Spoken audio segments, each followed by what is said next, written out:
कथा कहानी किस्सा के सभी मित्रों को नमस्कार। हाजिर हैं फिर से एक नई कहानी के साथ। समय, मौत, सज़ा, युद्ध और भावनाएं जब सब एक साथ मिल जाएं तो कहानी बनती है an occurrence at the Owl Creek bridge.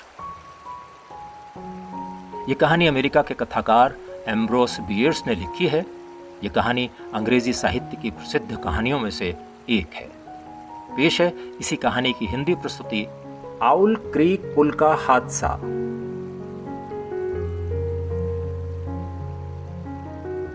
उत्तरी अलाबामा में नदी के ऊपर बने रेलवे पुल पर एक आदमी खड़ा हुआ था। वो करीब 20 फीट नीचे नदी में तेज रफ्तार से बह रहे पानी को देख रहा था। उस आदमी के हाथ उसके पीछे की तरफ रस्सी से बंधे हुए थे। उसकी गर्दन पर भी रस्सी का एक फंदा कसा हुआ था। इस रस्सी का एक हिस्सा पुल पर ऊपर की तरफ लगी एक मजबूत बल्ली से बंधा हुआ था। रेल की पटरियों को सहारा देने के लिए पटरियों के नीचे से लकड़ी के मोटे तख्ते लगाए जाते हैं। उन्हीं तख्तों के बाहर की तरफ निकले हुए हिस्सों पर कुछ खुले हुए पटरे बिछाए गए थे। संघीय सेना के 2 सिपाही और उनका एक सार्जेंट सजा पाने वाले आदमी के साथ उन पटरों पर खड़े हुए थे। इसी जगह पर सेना का एक कैप्टन भी मौजूद था। पुल के दोनों किनारों पर 2 संतरी तैनात थे जो अपनी राइफलों के साथ चौकन्ने थे। ऐसा लगता था कि इन दोनों संतरियों को इस बात से कोई मतलब नहीं था कि पुल के बीचों बीच क्या चल रहा है। उनका काम पैदल चलने के लिए बने लकड़ी के रास्ते को बंद रखना था। इन दोनों संतरियों के अलावा कोई और दूर दूर तक नहीं दिखाई दे रहा था। रेल की पटरियां करीब 100 गज आगे जाने के बाद जंगल में गुम हो गई थीं। इसमें कोई शक नहीं कि पटरियों पर आगे जाकर सैनिक चौकी रही होगी। नदी के दूसरी तरफ का किनारा खुला हुआ था। हल्का सा ढलान वहां पर था जहां पर पेड़ों के तने और लकड़ियां रखकर एक अनगढ़ सा ढांचा खड़ा कर दिया गया था। इसके बीच में बंदूकों की नाल के लिए छोटे छोटे छेद छोड़ दिए गए थे। ढलान के आगे थोड़ा ऊपर की तरफ किले और पुल के बीच में पैदल सैनिकों की एक कंपनी विश्राम की मुद्रा में खड़ी हुई थी। सैनिकों की बंदूकें जमीन पर टिकी हुई थीं। कंपनी के दाएं किनारे पर एक लेफ्टिनेंट खड़ा हुआ था। उसकी तलवार का अगला हिस्सा जमीन पर रखा हुआ था। पुल के ऊपर खड़े हुए 4 आदमियों के अलावा कोई भी आदमी हिलडुल नहीं रहा था। पुल की तरफ मुंह करके खड़ी कंपनी के सिपाही कोई हरकत नहीं कर रहे थे। दोनों किनारों पर खड़े संतरी मूर्तियों जैसे लग रहे थे।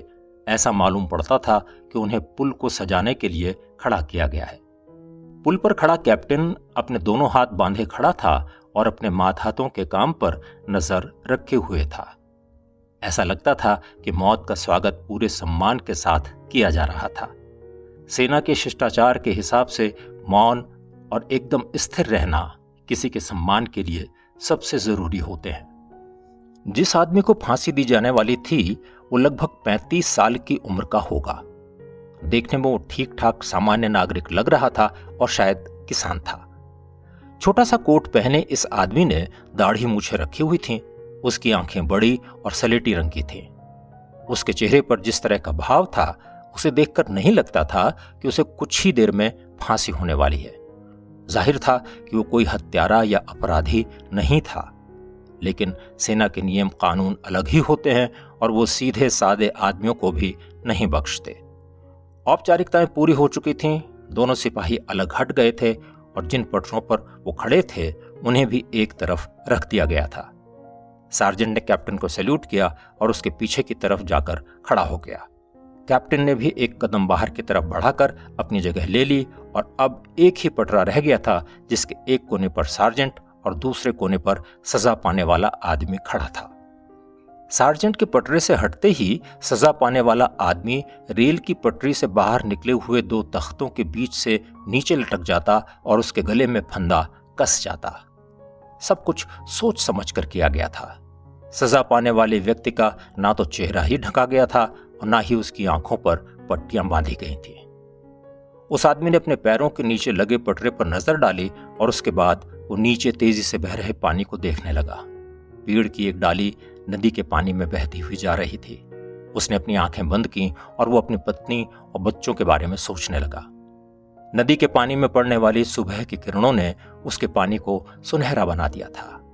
नदी के दोनों तटों पर आगे की तरफ हल्की सी धुंध उतर आई थी। किला शांत खड़ा था और उसके नीचे सिपाही तैनात थे। इस पूरे दृश्य ने उसका ध्यान भटका दिया। अचानक उसका ध्यान एक नई गड़बड़ी की तरफ गया। अपने प्रिय लोगों के ध्यान के बीच उसे एक अजीब सी आवाज सुनाई दे रही थी। ऐसा लग रहा था जैसे कोई लोहे या किसी दूसरी धातु को हथौड़े से पीट रहा हो। कभी ये ध्वनि बहुत दूर से आती हुई लगती और कभी बहुत पास से। वो ना तो इस ध्वनि को समझ पा रहा था और ना ही इसकी उपेक्षा कर पा रहा था। धीरे धीरे ये तेज होती जा रही थी और दो आवाजों के बीच का अंतराल भी बढ़ रहा था। उसे ऐसा महसूस हो रहा था कि उसके कान फट जाएंगे और वो जोर से चिल्लाने लगेगा। तभी उसे पता चला कि जो आवाज वो सुन रहा है वो उसकी अपनी घड़ी की टिक टिक है। उसने फिर से अपनी आंखें खोलीं और नीचे बह रहे नदी के पानी को देखा। वो सोच रहा था कि अगर उसके हाथ खुल जाएं तो वो अपने फंदे से मुक्ति पाकर नीचे नदी में छलांग लगा देगा। गहरा गोता लगाकर वो दूर निकलेगा और फिर जंगल में गायब हो जाएगा। भगवान का लाख लाख शुक्र है कि उसका घर अभी तक दुश्मनों की गिरफ्त में नहीं है। जितने शब्दों में अभी तक का पूरा दृश्य खींचा गया है वो एक पल में ही उस आदमी के दिमाग में कौंध गया था। इस बीच कैप्टन ने सार्जेंट को इशारा कर दिया और सार्जेंट लकड़ी के पटरे से एक तरफ हट गया।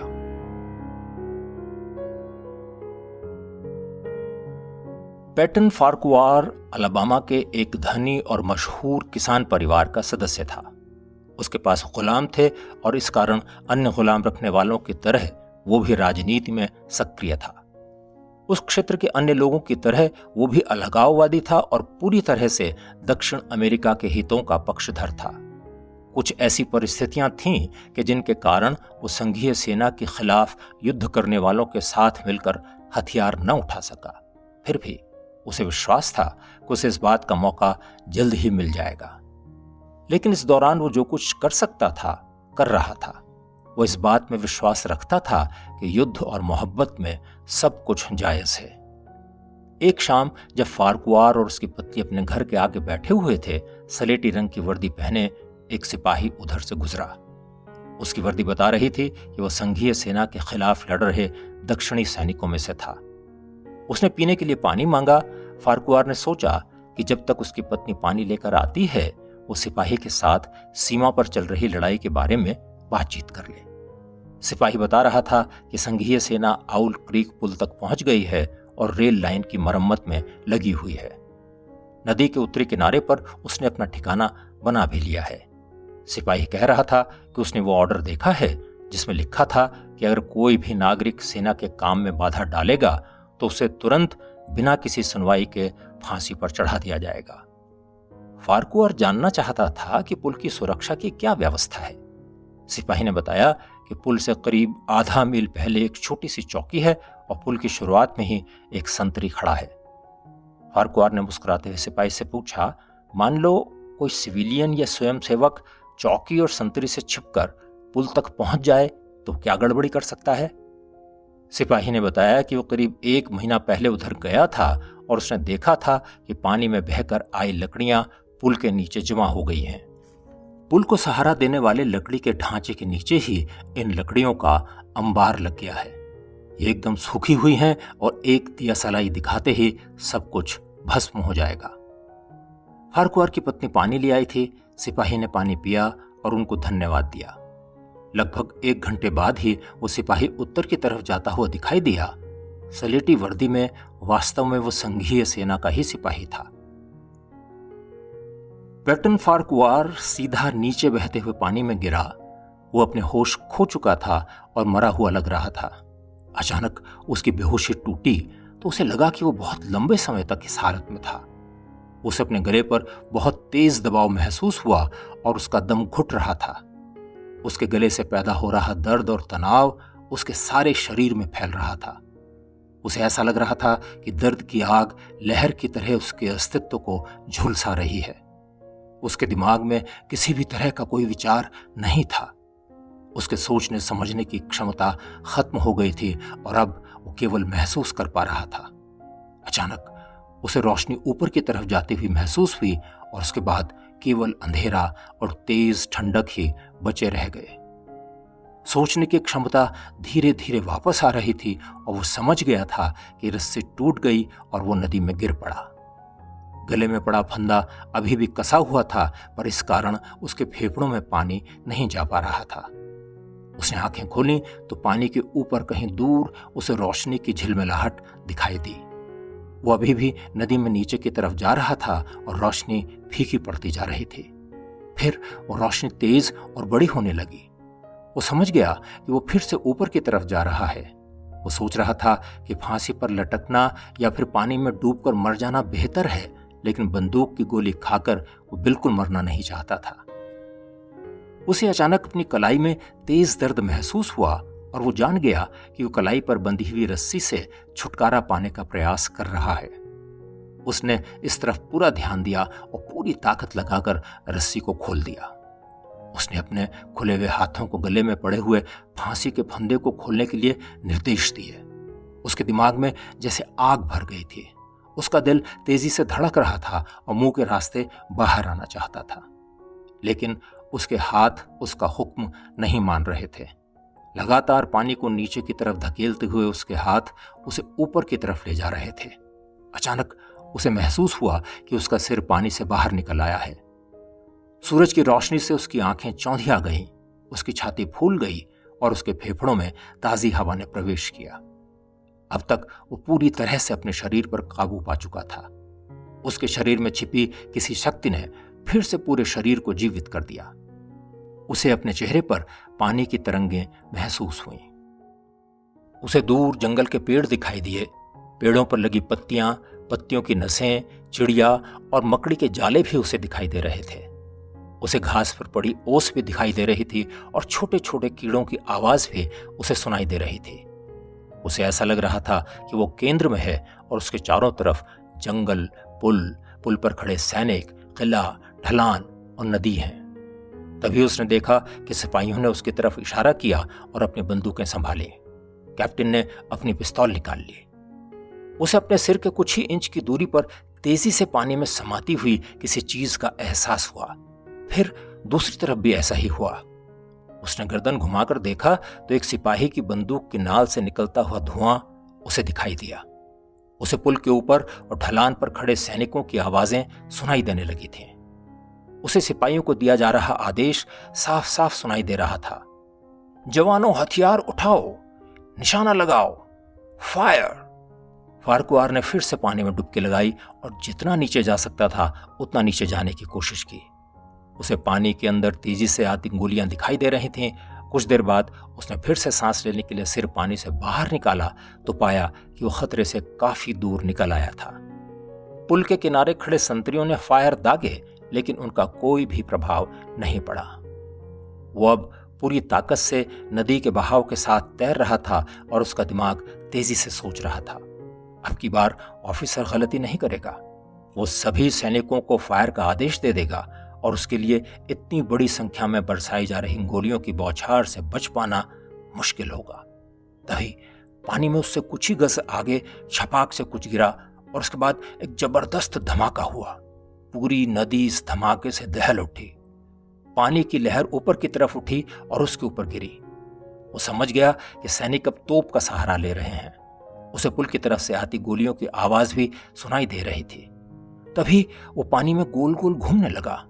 पानी में उसका शरीर खुद पर काबू नहीं रख पा रहा था। पुल, सैनिक, किला, जंगल, नदी सब तेजी से घूम रहे थे। वो साफ साफ दिखाई भी नहीं दे रहे थे। उनके रंग से ही उनकी पहचान हो पा रही थी। वो किसी भंवर में फंस गया था। उसका सिर चक्कर खाने लगा और वो बीमार सा महसूस करने लगा। तभी नदी ने उसे अपने दक्षिणी किनारे पर पहुंचा दिया। वो अब एक चट्टान की आड़ में था, इसलिए उसे सैनिकों का डर नहीं था। उसने रेत को अपनी मुट्ठी में भर लिया। उसे ऐसा लग रहा था कि उसकी मुट्ठी में हीरे और दूसरे कीमती पत्थर भर गए हैं। नदी के किनारे लगे पेड़ों की शाखों से छनकर आती धूप उसे गुलाबी रंग की दिखाई पड़ रही थी। पत्तियों और डालियों से टकराकर आती हवा में जैसे सैकड़ों सितार बजने लगे थे। उसने सपने में भी नहीं सोचा था कि वो इतने शानदार तरीके से बच जाएगा। जंगल के ऊपर से निकलती हुई गोलियों की आवाज उसे सुनाई पड़ी तो वो अपने ख्वाब से बाहर निकला। वो तुरंत खड़ा हुआ और किनारे के ढलान को पार करता हुआ जंगल में समा गया। जंगल में उसे कोई भी नहीं मिला, यहां तक कि कोई पगडंडी भी नहीं दिखाई दे रही थी। उसे आश्चर्य हुआ कि उसके घर के चारों तरफ इतना घना जंगल है और वो इसे अभी तक देख ही नहीं पाया। रात भर वो चलता रहा। वो थक गया था, पैरों में छाले पड़ गए थे और वो भूखा भी था। बीवी बच्चों का ध्यान लगातार उसे आ रहा था। आखिरकार उसे एक सड़क मिल गई और वो समझ गया कि वो सही दिशा में जा रहा है। ये एक सीधी सड़क थी, लेकिन उसे इस पर कोई दिखाई नहीं दे रहा था। कोई मानवीय गतिविधि नहीं, यहां तक कि कुत्तों के भौंकने की आवाज भी नहीं आ रही थी। सड़क के दोनों ओर ऊंचे ऊंचे पेड़ों ने दीवार सी बनाई हुई थी जो दूर तक चली गई थी। अपने ऊपर उसे सुनहरे तारे दिखाई दे रहे थे।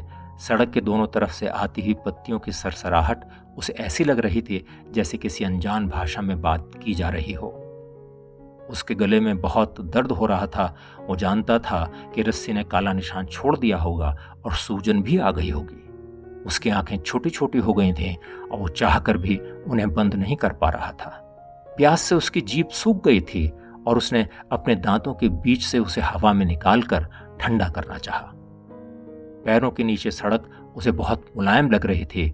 वो उसे महसूस ही नहीं कर पा रहा था। इसमें शक नहीं कि वो थकान की वजह से ही शायद चलते चलते ही सो गया था।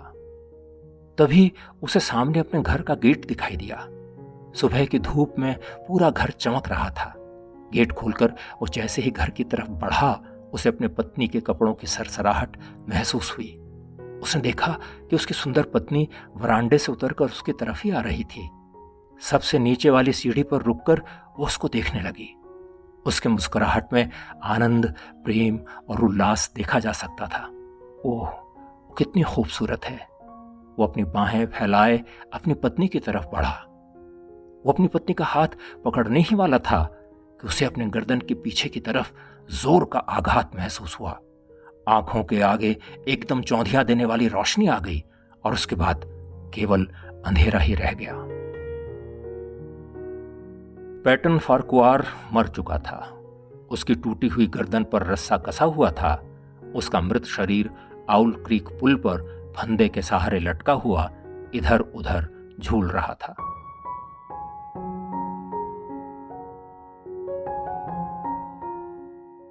आउल क्रीक पुल का हादसा। अभी आपने एम्ब्रोस बियर्स की कहानी an occurrence at the Owl Creek Bridge की यह हिंदी प्रस्तुति सुनी। कहानी और कथाकार के बारे में आप और अधिक जानना चाहते हैं तो डिस्क्रिप्शन में आपको यह जानकारी मिल जाएगी। कहानी आपको अच्छी लगी हो तो इसे लाइक करें, अपने ग्रुप में शेयर करें और हमारे इस चैनल को सब्सक्राइब करें। जल्दी मुलाकात होती है एक और नई कहानी के साथ। नमस्कार।